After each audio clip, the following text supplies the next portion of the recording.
Hello everyone, my name is Susan, and I'm 24 years old. Picture this, a perfectly set table, gleaming silverware, crystal glasses sparkling under the warm glow of a chandelier. The rich, mouth-watering aroma of sizzling steak fills the air, promising a luxurious meal. My husband, Mark, sits beside me, looking relaxed and happy, surrounded by his family. His mother, Barbara, glides around the table, a radiant smile on her face, serving generous portions of prime rib and roasted vegetables onto each waiting plate. She moves with an almost theatrical grace, a matriarch presiding over her adoring brood. She serves her husband, then her son-in-law, then her daughter, then her grandchildren, then my husband Mark, and then she pauses. Her eyes meet mine for just a fleeting second, that sweet smile still plastered on her face, before she turns, sets the serving platter down with a soft clink, and takes her seat. My plate, placed meticulously in front of me just minutes before, remains utterly, completely, shamefully empty. You know that feeling when your stomach drops, not because of hunger, but because the person who's supposed to care about you just publicly humiliated you in front of your entire new family? The kind of gut-wrenching shock that leaves you feeling numb, like all the air has been sucked out of the room, even though everyone else is still breathing, still smiling, still eating. If you've ever had a moment where you just wanted to disappear into the floor, to become invisible, please press 1 in the comments and let me know. Or, if you've been lucky enough to avoid those crushing public embarrassments in your life, type 2. And while you're at it, let me know where you're watching from and how old you are. I'm really curious to hear if anyone else has faced something like this, because what happened next and what led up to it is a story I never thought I'd have to tell. It's the story of how my mother-in-law, Barbara, served steaks and desserts to my husband's entire family. Everyone except me. Mark and I had been together for 3 blissful years before we got married, and in many ways, our relationship was a fairy tale. He was, and still is, the kindest, most patient man I've ever known. He makes me laugh, he supports my dreams, and he looks at me like I hung the moon. Falling in love with him was easy. Integrating into his family, however, was an entirely different challenge. My first meeting with Barbara, Mark's mother, was unsettling in retrospect. At the time, I brushed off a lot of the subtle cues, telling myself I was being overly sensitive or misinterpreting things. She was immaculately dressed, perfectly coiffed, and her house was straight out of a magazine, pristine, polished, and somewhat sterile. She greeted me with a warm, if slightly too firm, handshake and a smile that didn't quite reach her eyes. She asked all the right questions about my job as a graphic designer, my family, my hobbies. But there was an underlying current, a faint hum of scrutiny, as if she were cataloging my flaws even as I spoke. "Oh, you're a graphic designer," she'd said, tilting her head slightly, her gaze lingering on my perfectly acceptable, but perhaps not high-fashion outfit. "That's creative.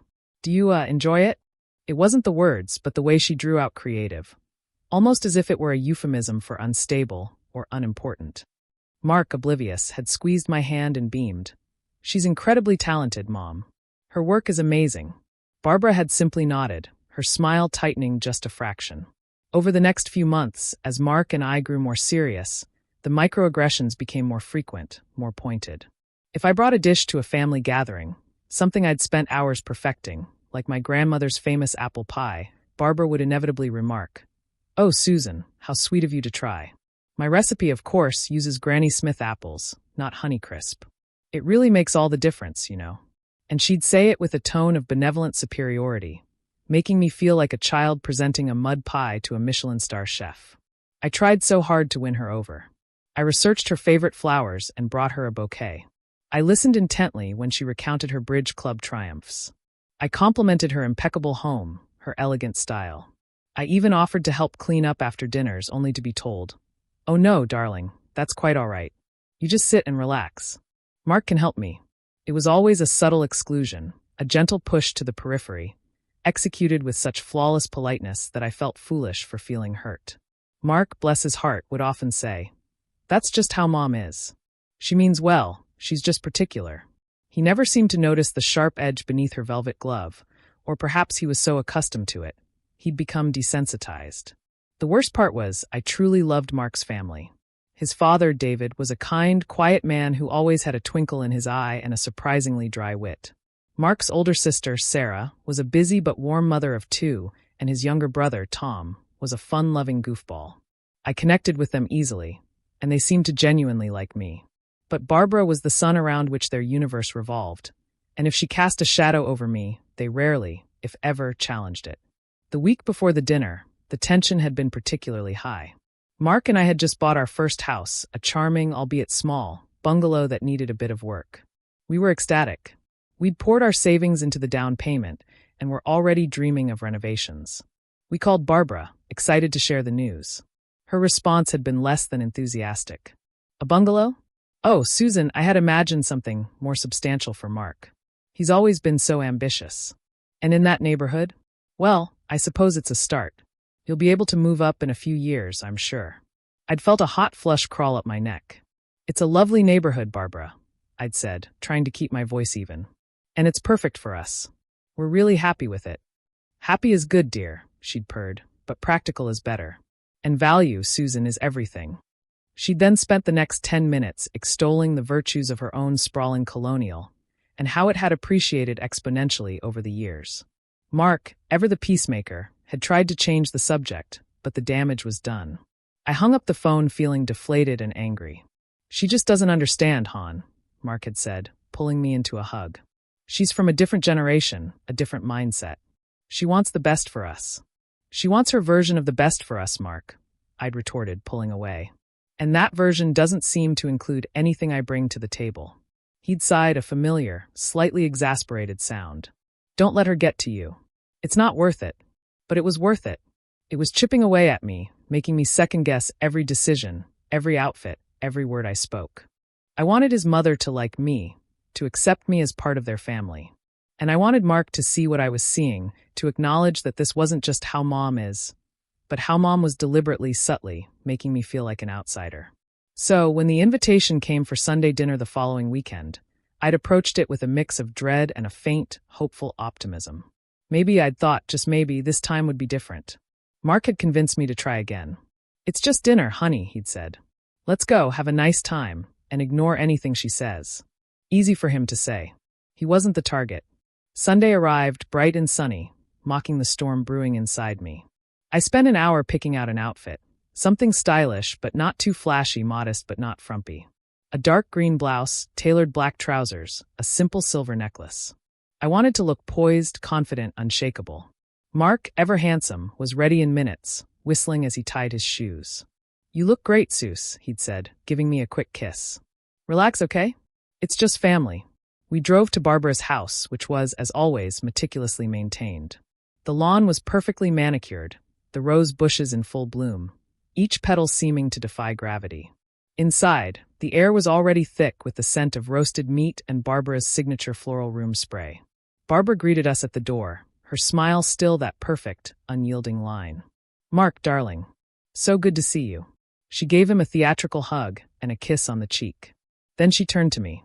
Susan, you're looking well.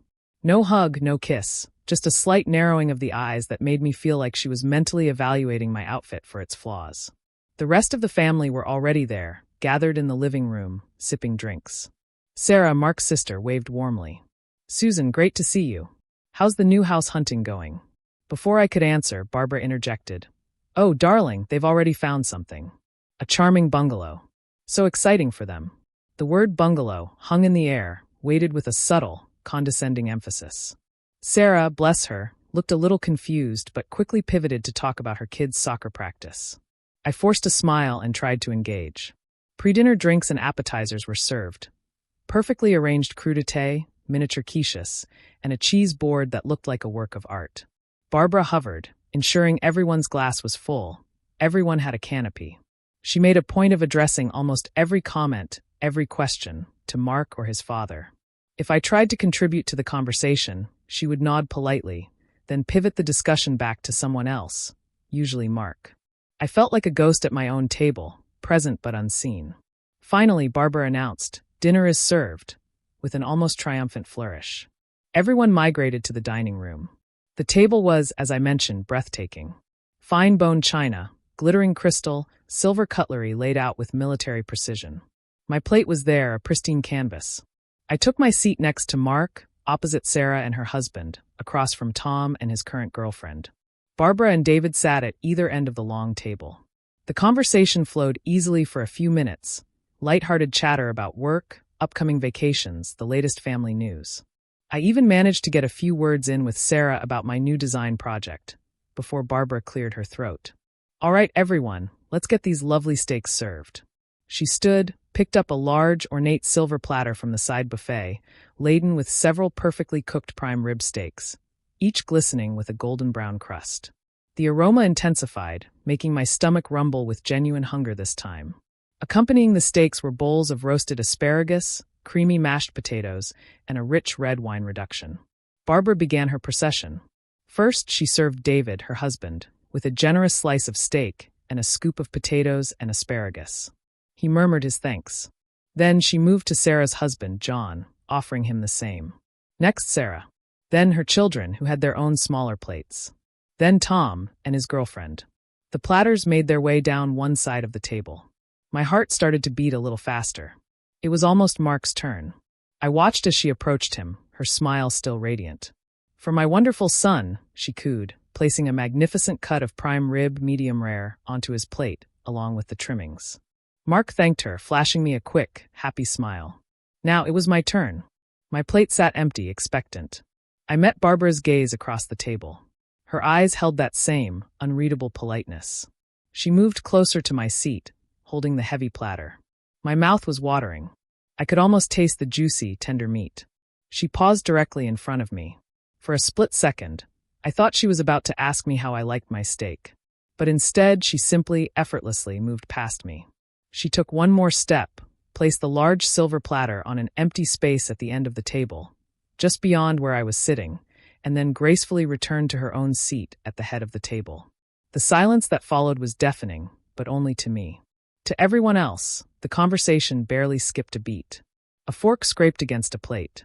Someone laughed at a joke David had just told. Mark had already picked up his knife and fork, a picture of contented bliss. My own blood pounded in my ears. I felt a cold wave wash over me, starting from my scalp and sweeping down to my toes. My hands, which had been resting casually in my lap, suddenly felt clammy. My breath hitched in my throat.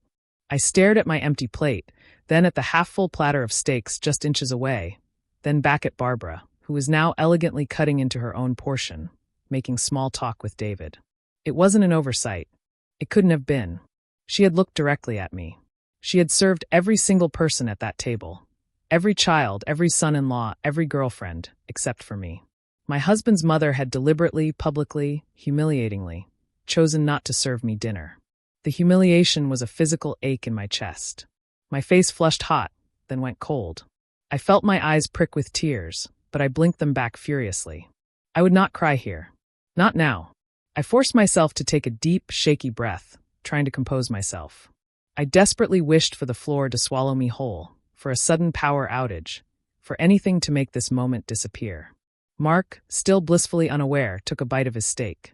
"Mom, this is incredible," he declared, his voice full of genuine appreciation.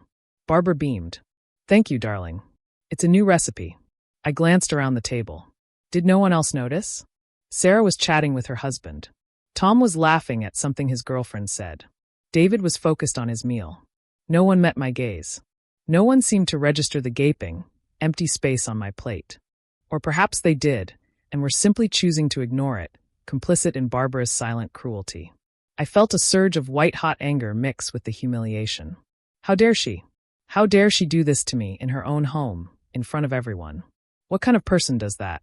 The conversation continued around me, a muffled buzz as if I were underwater. I picked up my water glass, my hand trembling slightly, and took a long sip, trying to make it look casual. What was I supposed to do? Ask for a plate? Demand to be served? That would only amplify the awkwardness, turn her subtle snub into an undeniable scene. It would be exactly what she wanted, for me to break, to appear rude or dramatic. I sat there, utterly frozen, my empty plate a glaring monument to her contempt. I wanted to scream. I wanted to run out of the house. But most of all, I wanted Mark to notice. I wanted him to see, to understand, to defend me. I risked a quick glance at him. He was still eating, engaged in conversation with Tom. He hadn't looked at my plate. He hadn't looked at me. Minutes crawled by. It felt like an eternity. Everyone else was halfway through their meal, the clinking of cutlery, the only sound breaking the polite hum of conversation. I felt a burning knot in my stomach, not from hunger, but from pure, raw emotion. Then, about 20 minutes later, when most plates were nearly clean, Barbara stood up again. "And now for dessert," she announced, her voice bright and cheerful. "I made my famous chocolate lava cakes with raspberry coulis. They're still warm." My heart sank even further. Of course. Dessert. Another course of public exclusion. She cleared the main course plates, moving efficiently around the table. She reached my still empty plate, glanced at it for a fraction of a second, and without a word, simply picked it up and stacked it with the others. It was as if she were clearing away a phantom plate, a place setting that had never actually been used. She returned from the kitchen with a tray of perfectly portioned chocolate lava cakes, each one a miniature masterpiece, oozing with molten chocolate. The smell was divine. And just like with the steaks, she made her rounds. David, John, Sarah, the children Tom, his girlfriend Mark. Each received a warm, rich chocolate cake. My plate, of course, remained empty. This time, the shock had worn off, replaced by a cold, hard anger. My humiliation had curdled into a quiet, simmering rage. I wouldn't give her the satisfaction of seeing me upset. I wouldn't cry. I wouldn't make a scene. I would simply sit there, invisible, watching my husband and his family enjoy their lavish meal, while I was starved, both physically and emotionally, at their table. I took another sip of water, my gaze fixed on some point just beyond Mark's shoulder. I could feel the heat radiating from the molten chocolate on everyone else's plates, but I felt nothing but a deep, chilling emptiness. This was no accident. This was deliberate. This was a message, and I heard it loud and clear. My mother-in-law, Barbara, had truly outdone herself. She had served steaks and desserts to my husband's entire family, everyone except me. But the story doesn't end there, not by a long shot. Because that night, something within me snapped. And what happened next? Well, that's where things really get interesting. The clink of silverware against ceramic, the murmur of satisfied conversation, the rich, buttery aroma of cooked steak. It all swirled around me, a sensory assault designed to highlight my absolute exclusion. My plate, stark white and conspicuously empty, felt like a spotlight on my humiliation. Barbara, seated at the head of the table, across from me, occasionally dabbed at the corner of her mouth with a linen napkin, her eyes, sparkling with what I now recognized as a chilling triumph, occasionally flicked to my face. A faint, almost imperceptible smirk played on her lips.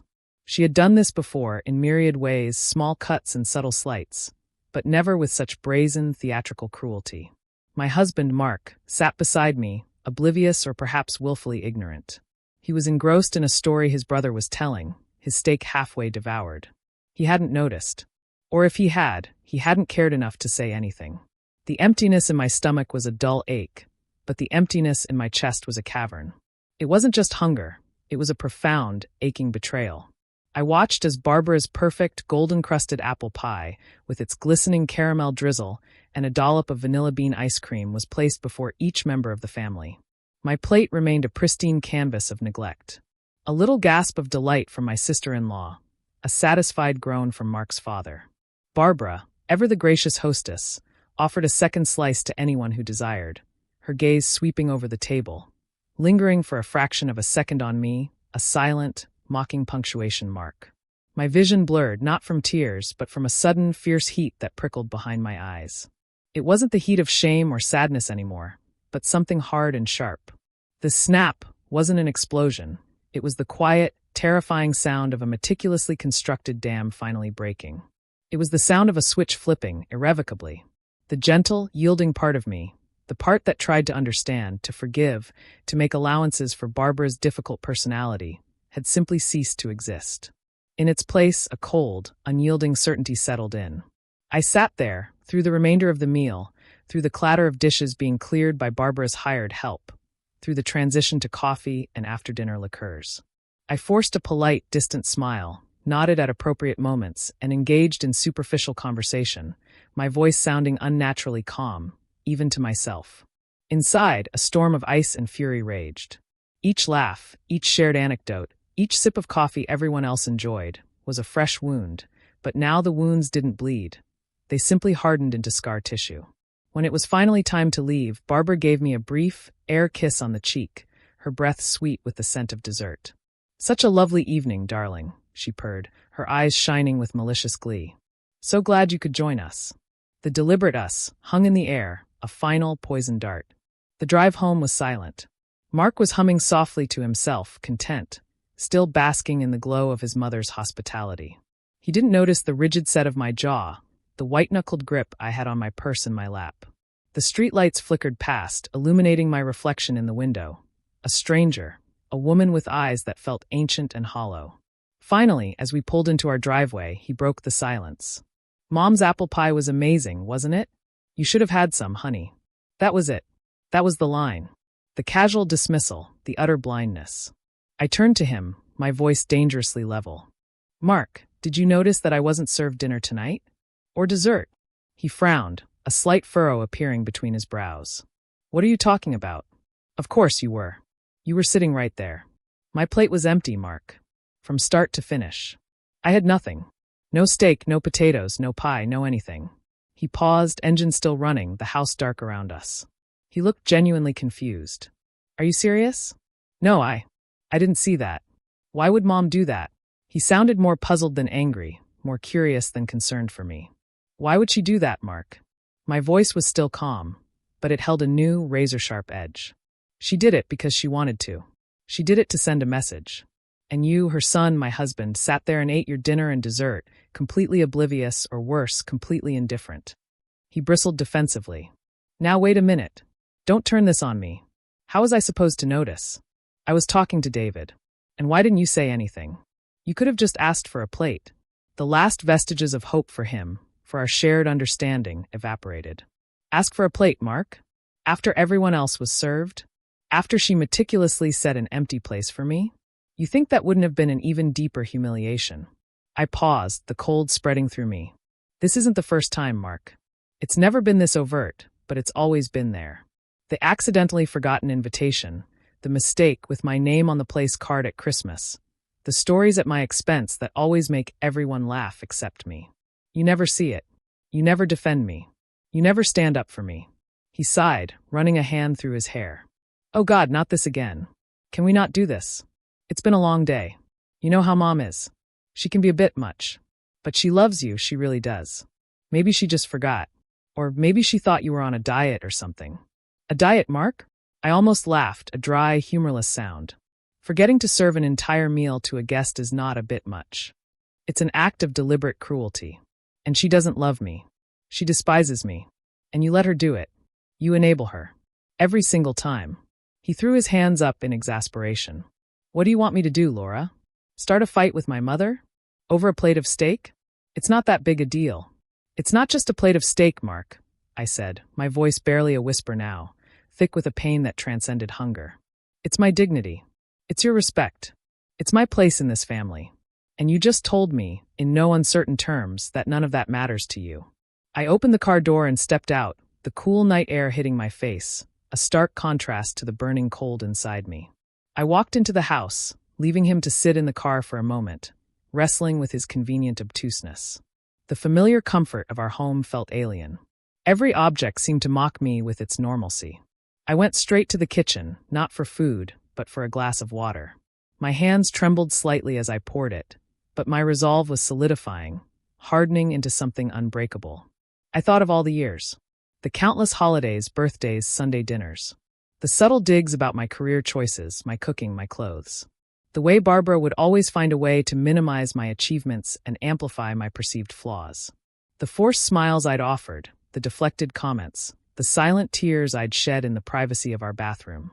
I had always hoped for a turning point, for Mark to finally see, for Barbara to finally soften.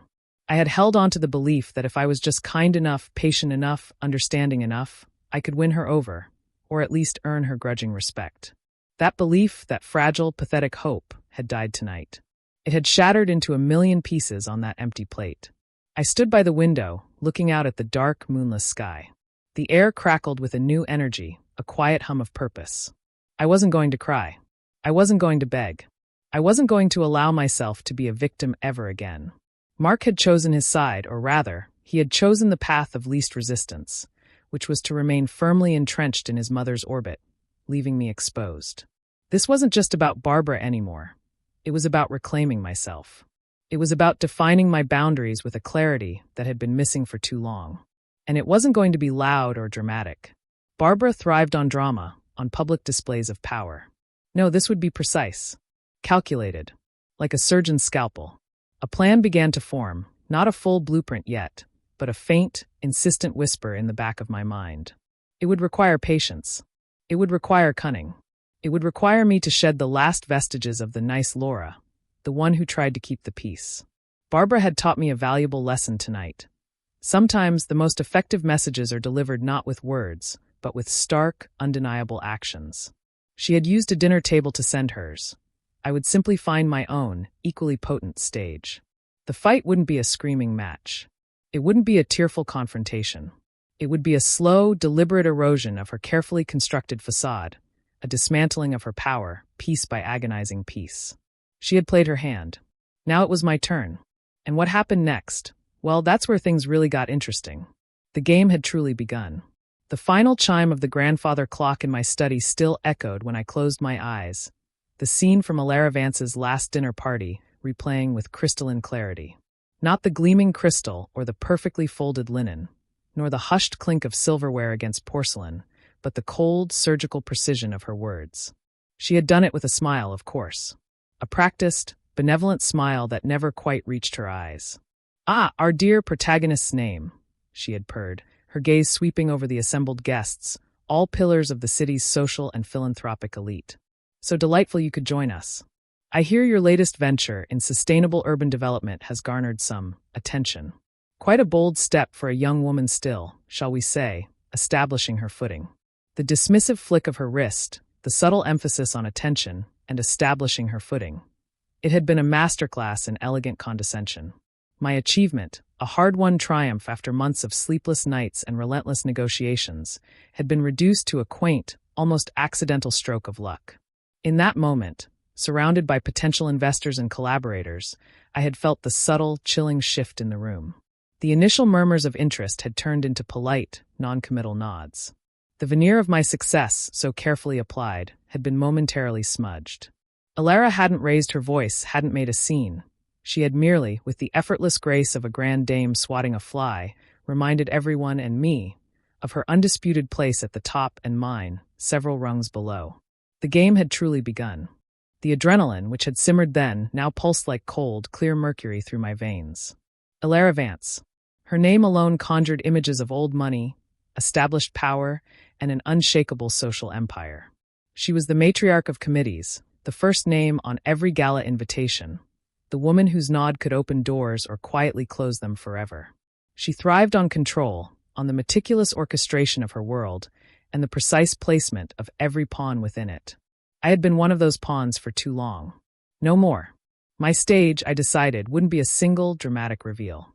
It would be a series of subtle adjustments, a slow, almost imperceptible turning of the tide. I would dismantle her authority not with an explosion, but with 1,000 tiny cracks. And the first target was obvious. Her crowning glory, the annual Legacy Gala for the Children's Benevolence Fund. Alara chaired it with an iron fist clad in velvet. It was her domain, her masterpiece, her moment of undisputed triumph each year.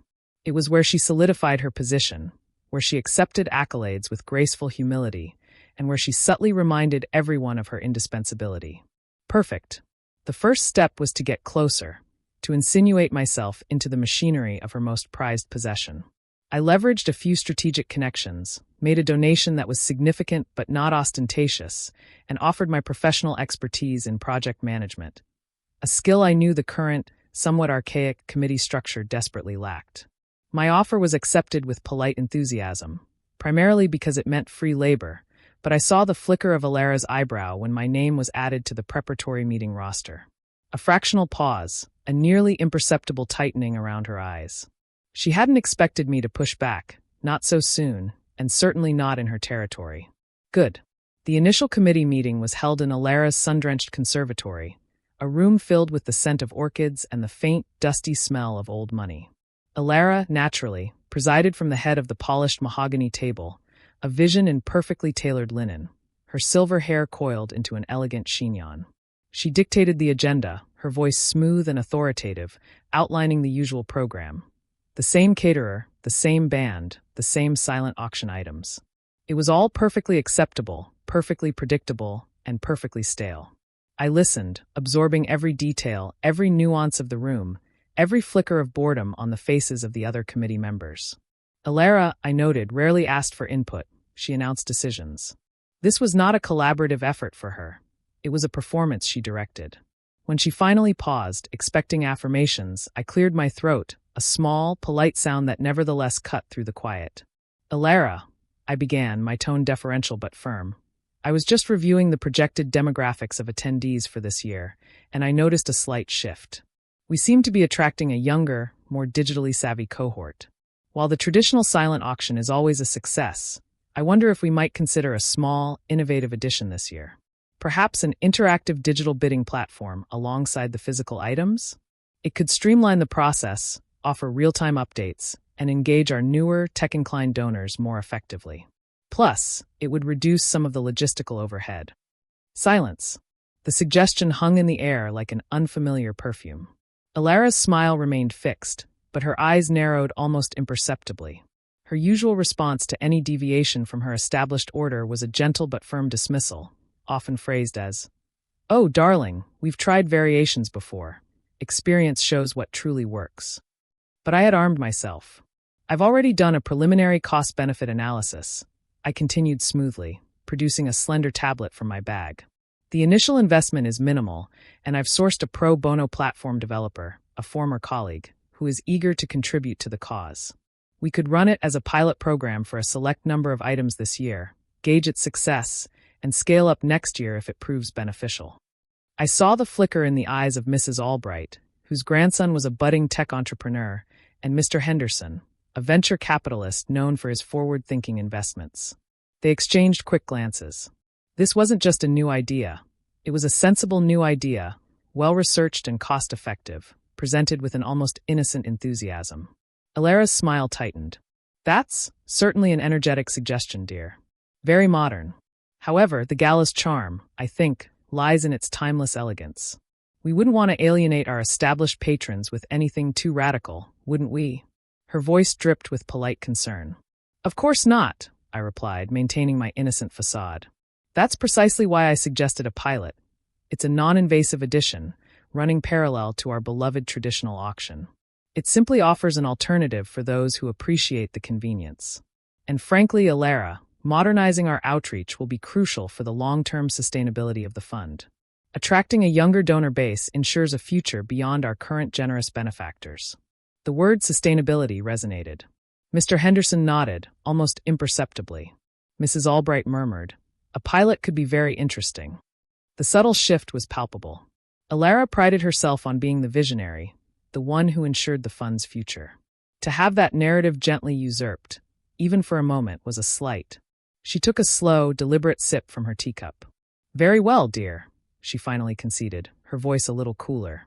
"If you're so confident, and if your colleague is indeed offering his services pro bono, we can allocate a small corner of the ballroom for this digital initiative. But I expect you to manage it entirely, of course. No burden on the rest of the committee." It was meant to be a dismissal, a way to offload a potentially troublesome project onto me. But it was also a concession. The first crack. "Consider it done, Alara," I said, a genuine smile now touching my lips. "I'm delighted to contribute." Over the next few weeks, the cracks began to widen. I poured myself into the digital initiative with meticulous care. I didn't just manage it, I optimized it. I ensured the platform was user-friendly and aesthetically pleasing, a seamless blend of modern tech and the gala's established elegance. I subtly showcased its benefits at subsequent committee meetings, reporting early enthusiasm from potential bidders and highlighting the time saved for volunteers. Other committee members, initially wary, began to see its efficacy. They started coming to me with questions, with suggestions, sometimes even bypassing Alara to discuss elements of the gala that now intertwined with the digital platform. I never overtly undermined her. I simply became indispensable for this new, successful aspect of her cherished event. When a small technical snag arose, as they always do, Alara's initial reaction was a faintly triumphant, "Ah, I warned you about these modern contrivances, dear." But I had already foreseen the issue and had a solution in hand, presenting it calmly and efficiently, turning her anticipated, "I told you so," into an affirmation of my foresight. The subtle shift in dynamics was almost imperceptible to the casual observer, but Alara was not casual. I felt her eyes on me during meetings, during phone calls, during the brief, polite interactions we had. The benevolent smile was still there, but now there was a flicker of something colder, harder, beneath its surface. She was a chess player, and she had recognized a new, unexpected move on the board. Her countermove came not as a direct attack, but as a carefully orchestrated reassertion of her control. At the next major social gathering, a private viewing at the Harrington Gallery, she made a point of engaging in a lengthy, animated conversation with Mr. Henderson, the venture capitalist whose quiet nod had supported my digital initiative. I watched from across the room as she leaned in, her hand gently touching his arm, her laughter echoing softly. Later, as I approached them, she straightened, her smile radiant. "Ah, darling, there you are," she exclaimed, as if she had just spotted me. "Mr. Henderson and I were just discussing the fascinating history of the Harrington collection. So much richer than all this talk of algorithms and platforms, wouldn't you agree?" She delivered the line with an innocent shrug, a dismissive wave of her hand, as if my work was a mere triviality compared to the grand sweep of culture and history she so gracefully embodied. Mr. Henderson, caught between us, merely offered a polite, non-committal chuckle. It was a subtle public recontextualization of my contribution, a gentle reminder that while my modern contrivances might be useful, they were ultimately secondary, almost vulgar, in the grand scheme of things that truly mattered: culture, tradition, and her own impeccable taste. It was Alara's way of putting me back in my box, of reminding me of the hierarchy. I met her gaze, a small, knowing smile playing on my lips. "Indeed, Alara," I agreed, my voice smooth. "History and culture are the bedrock upon which we build. But sometimes, even the grandest old houses need a little thoughtful renovation to ensure they stand strong for future generations. Don't you think? To appeal to those who will inherit them." Her smile faltered for a fraction of a second, the message delivered and received. She had tried to diminish my work. I had repositioned it as essential for the future, still deferential, but with an underlying steel. The game was escalating, the stakes rising with each carefully chosen word, each nuanced gesture. The night of the Legacy Gala arrived with a crisp autumn chill, the city lights reflecting off the polished windows of the Grand Metropolitan Ballroom. Alara Vance was in her element. She moved through the glittering crowd like a queen through her court, receiving compliments, dispensing air kisses, and directing the flow of conversation with the practiced ease of decades of social mastery. She wore a sapphire gown that shimmered under the chandeliers, an undeniable focal point. My own chosen attire was a deep emerald, understated yet impactful, designed not to compete, but to complement, to suggest an emerging power rather than an established one. My digital bidding kiosks, elegantly designed and strategically placed, were humming with activity, sleek screens contrasting subtly with the opulent surroundings. New faces, younger faces, were gathered around them, their phones out, engaging with the auction in a way that simply didn't happen with the traditional paper bids. The air was electric, a blend of champagne effervescence and quiet philanthropy. I moved through the room, observing, connecting, watching Alara.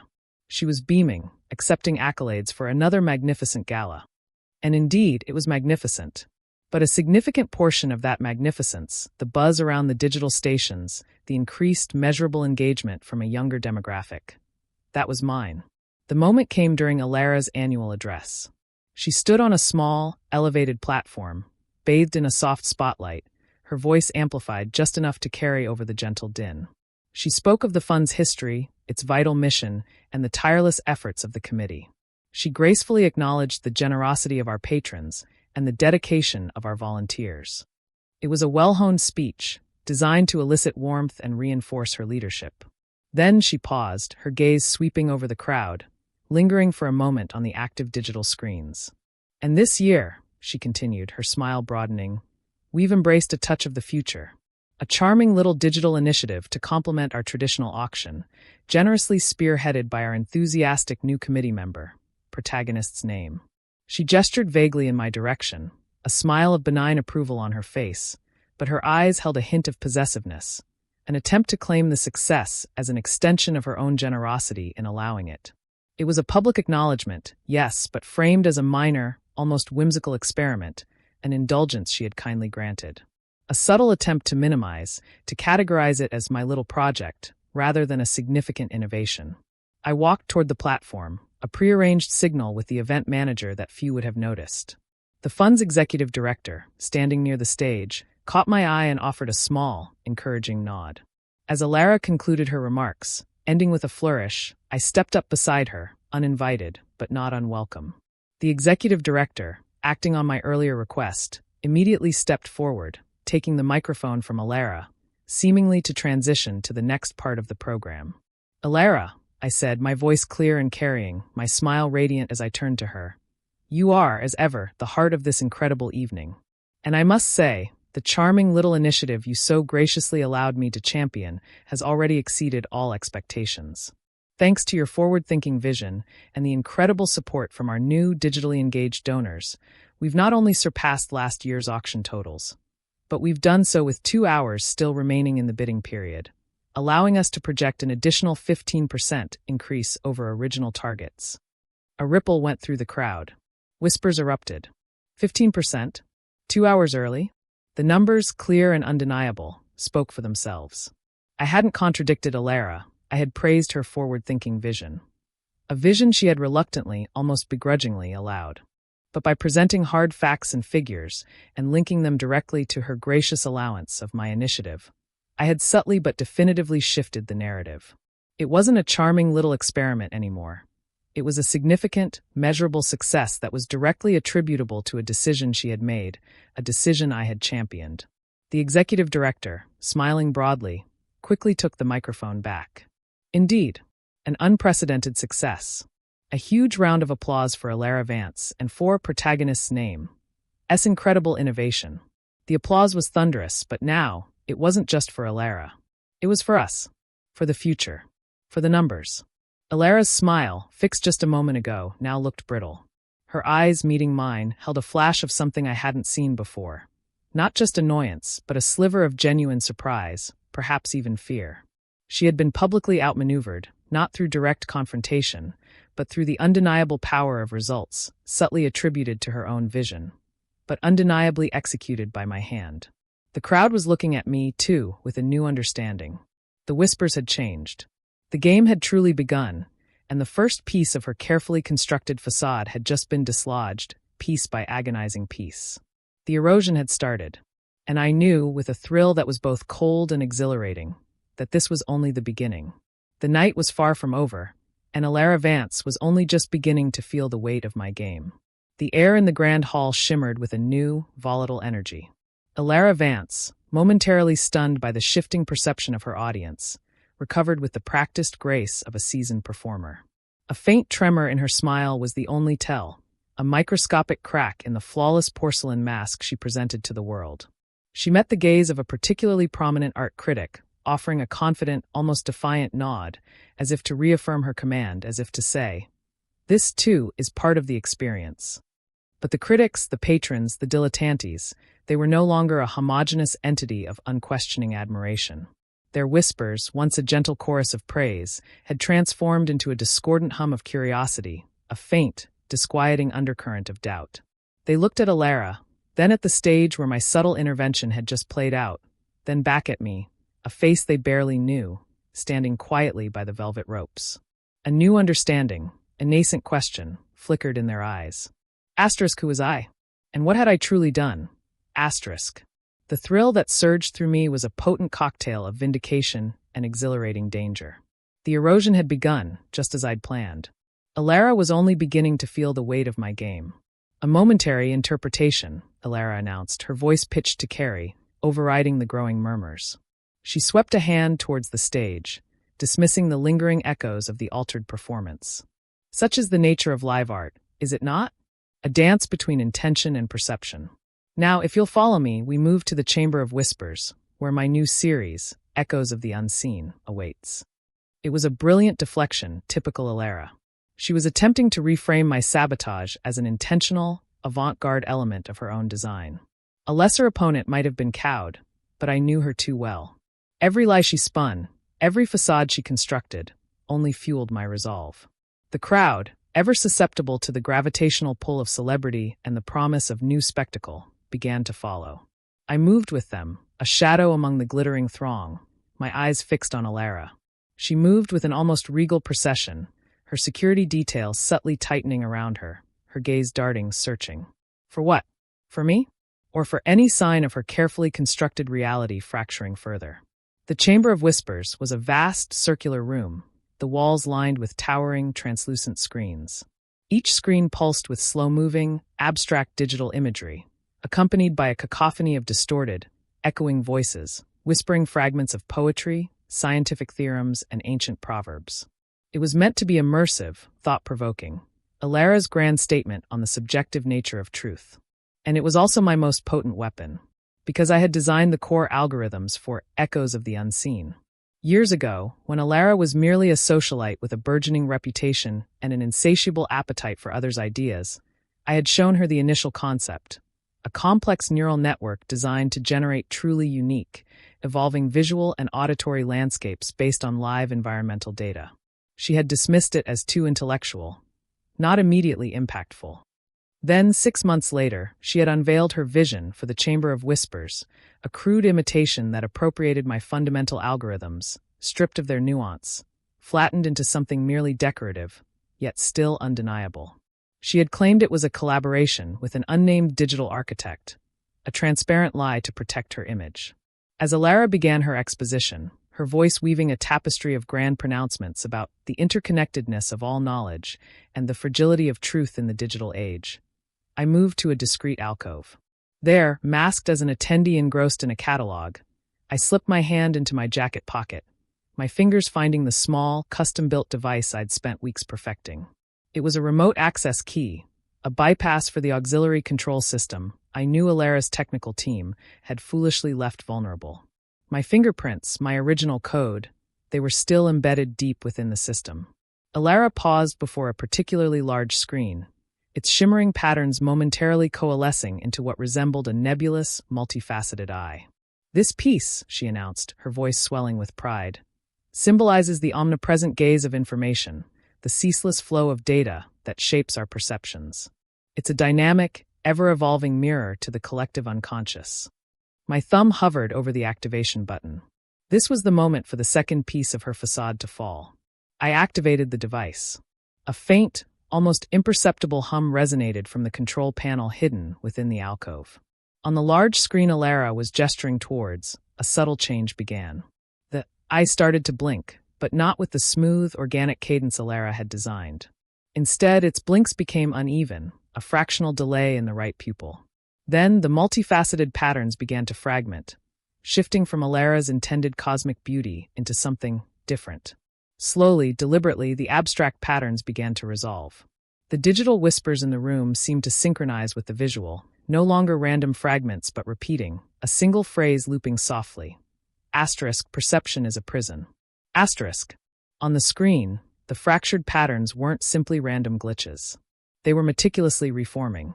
My original, almost forgotten signature motif began to emerge, a stylized geometric representation of a forgotten constellation, Serpens Caput, which I had used in my early, conceptual art to represent the shedding of old skins, the pursuit of elusive knowledge. It was a detail so obscure, so personal, that only I, or someone who had meticulously studied my discarded drafts, would recognize it. The crowd shifted, their murmurs growing louder, tinged with confusion. Alara's smile tightened, a vein pulsing subtly at her temple. She sensed the shift. The interpretations were getting too pronounced. An unexpected iteration, Alara attempted, her voice losing some of its earlier confidence.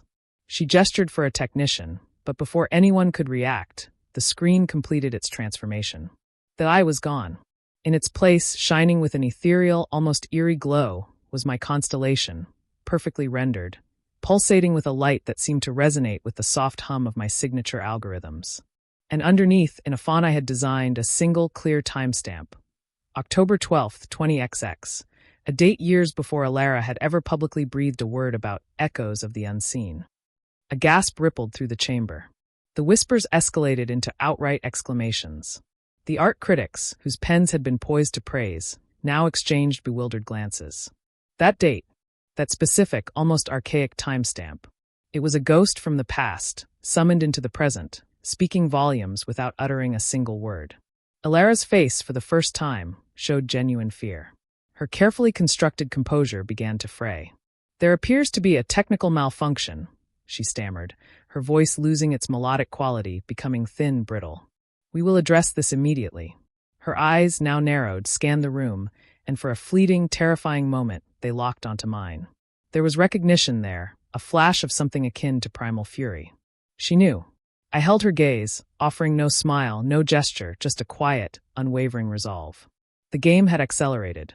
Her security detail, looking flustered, began to herd guests away from the malfunctioning screen. The serene atmosphere of the Chamber of Whispers had shattered, replaced by an uneasy buzz of speculation.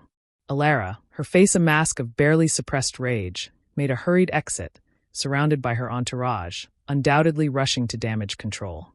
I remained, letting the last echoes of my subtle triumph reverberate through the room. The second piece was dislodged.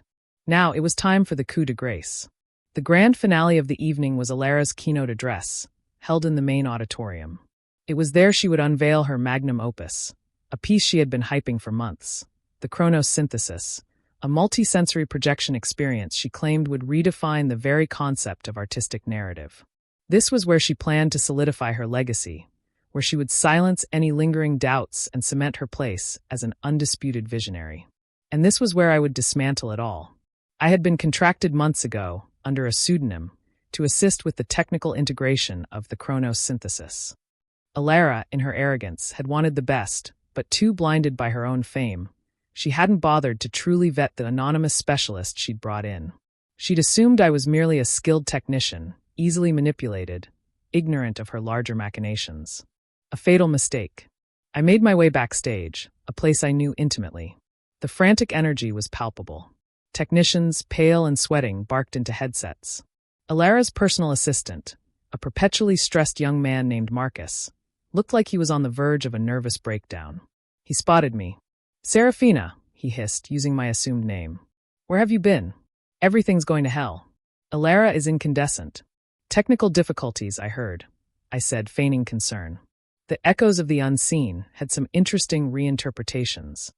I kept my voice neutral, but a ghost of a smile played on my lips. Marcus groaned. "That was just the start. Now she's demanding last-minute changes to Chronos. Says she needs to fortify the narrative. She's gone completely mad. I think she suspects someone is deliberately sabotaging her." He wrung his hands. "She told me if anything else goes wrong, my career is over." "I'll take a look," I offered, my gaze drifting to the main control console for the projection system. It was the nerve center for the Chronos Synthesis. This was where I had woven my threads. Perhaps I can stabilize her narrative. Marcus practically collapsed in relief. "Please, Serafina. You're the only one who truly understands the system's intricacies." She's insisted on direct manual overrides for the final sequence. Wants to inject her raw artistic energy personally. Perfect. That was precisely what I needed. Alara's hubris, her need for absolute control, was her undoing. I had predicted this. I had built a failsafe, a trap, into the very heart of the system, a master key that only I could truly unlock. And now, she was practically handing me the means to spring it. I settled into the chair before the control console, the familiar glow of the monitors a comforting presence. The system was a behemoth, a symphony of light and sound. I navigated through the labyrinthine interface, my fingers flying across the custom-built keyboard. No one questioned me.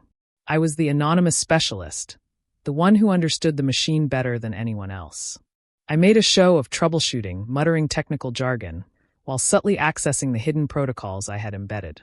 The auditorium began to fill. A hush fell as Alara, impeccably dressed, her face a carefully reconstructed mask of serene confidence, strode onto the stage. The spotlights caught her, illuminating her like a goddess.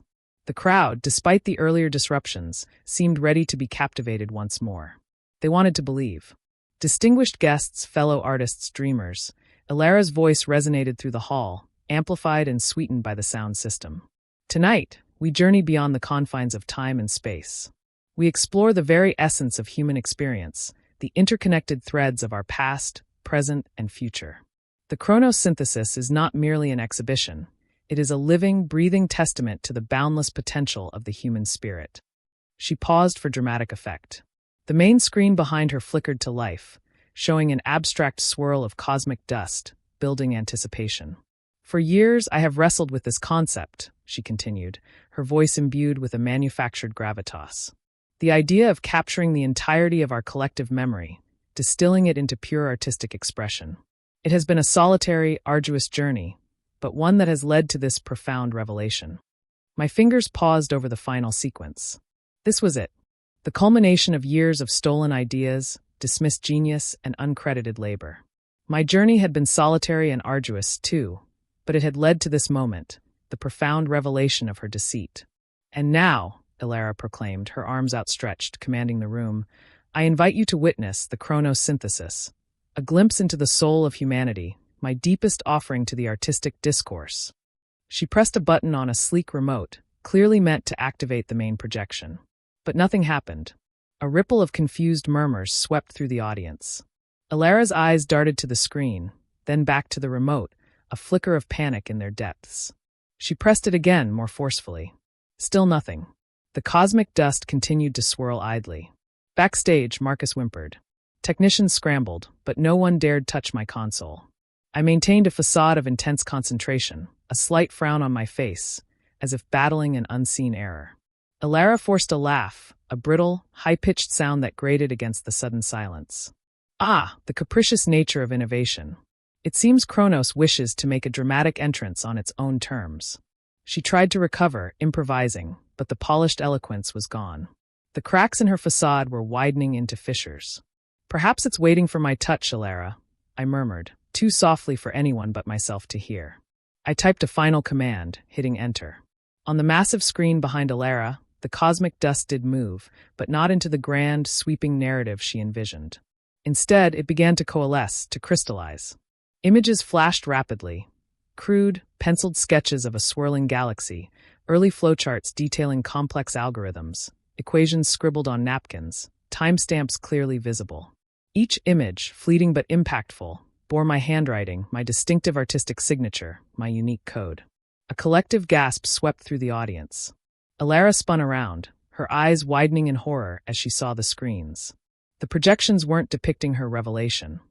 They were playing a chronological montage of my original creative process, the very genesis of the Chronos synthesis, beginning years ago. The images accelerated, showing the evolution of the concept.